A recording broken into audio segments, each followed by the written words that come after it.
Naka-cover pa sir ah. Kanino yan? Kay Ryan, kay Ryan. Ay, kay ko na. Sabi niya kayo. Pakatanggal na. Oh, hindi pa pala yung driver. Ayun, pasa-pasa susi.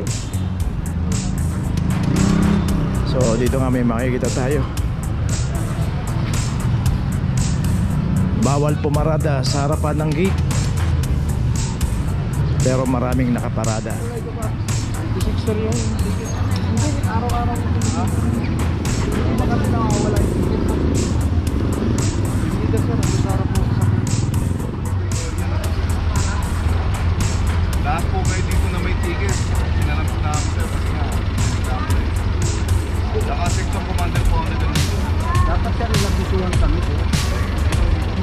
Kailangan namin kanina yung mga barangay, pati sector commander. Nagabisyo na kami dito kasi. Dapat nilabisi nila sa amin sir. Kasi araw-araw naman ako nandito eh.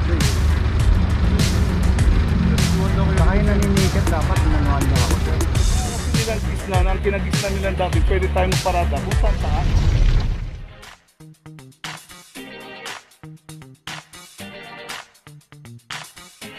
Papajo TV! Nandito pa rin tayo sa Piggy Bara, corner ng Pugoso at may Halige. Isang MG. Ito wala nang walang parking to, walang parking ticket. Alam number 2324. So yun nga, hindi to iba na alagyan ng ticket.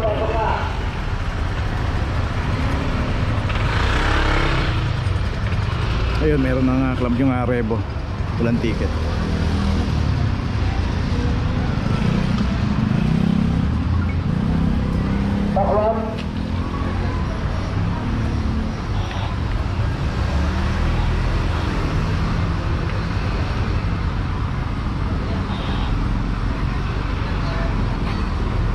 So ito maghihigpit po yung clamping operation dito kasi may mga bumababa na po ng mga papel galing sa City Hall regarding po dito sa mga schools no?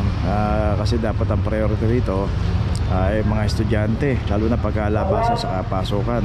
Dapat po yan malinis po yung dadaanan nila, wala akong dapat mga nakaparada. Ito may notice na rin itong MG. Okay, tuloy na po tayo. Okay, dito pa rin tayo sa Piggy Bara, corner ng Remeo pa rin. Ito yung isang sasakyan pa rito na Nissan pickup, ito naka-clam na rin. Dito rito nakaparada sa tapat ng isang eskwelahan dito. 24.15 para sa isang Navara.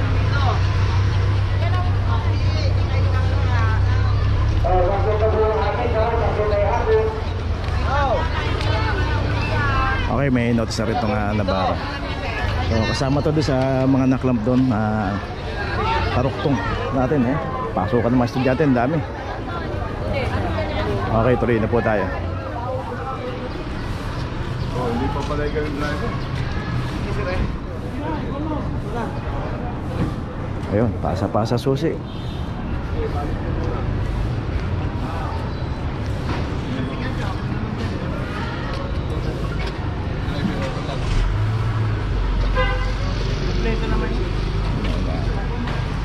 Okay, itong Honda City yan. Ito ginagawa na yung notice nila. So, may gumagawa yung notice nila.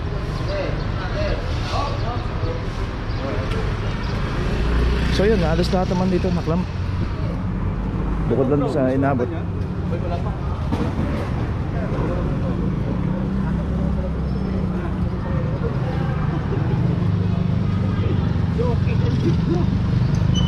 Ayun, inabutan yung isang Honda City Road. Nakakulambo pa.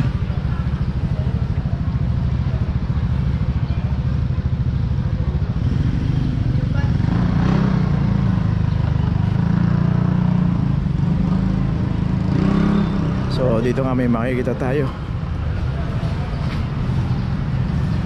Bawal pumarada sa harapan ng gate, pero maraming nakaparada. Brown? Oh, brown.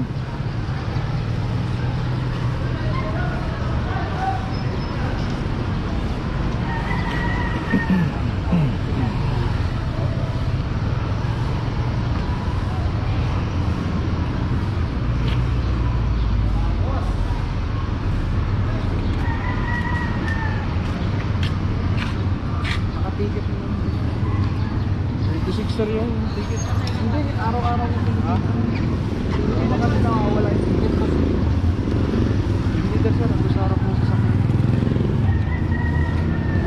Okay, so may ticket nga siya kahapon.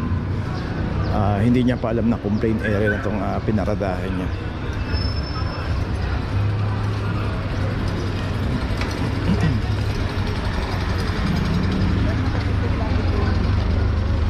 Ang ano kasi namin dito sa complaint area na kasi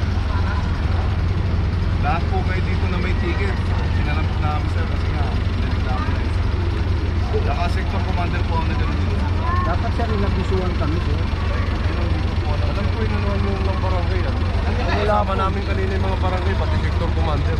Nag-abiso na raw dito kahapon. Dapat inabiso nila sa amin sir. Kasi araw-araw naman ako nandito eh. Nabisuhan daw kayo. Saka yung naniniket, dapat inanuhan niya ako sir. Kung halimbawang sinabihan ako, tinanggal ko na yan. Eh, walang abiso sir eh. Kasi lagi naman niya ako tinitikitan, nagbabayad naman ako lagi. May ticket pa nga sa katunayan, may ticket nga hindi sir. Yung iba, lagi niya akong tinitikitan. Oo nga po sir, nandun na tayo may ticket. Kaso, ang nakalagay doon sa 26 ito. Ano ba sa kayo sir? Ayun po. Brown. Ayun, 739. 26 pa yung nakalagay Pero na... updated po yan na naka-ticket po yan. po sir ang ano. Saka complaint area na po sir. Hindi lang po kayo nakaramdam ang bilang na may mga ticket. Yun lang natin ano sir sa office na natin. Okay, so Kasi dahil mga kape. Kasi pinong-play na to eh. Pinong-play na to sir.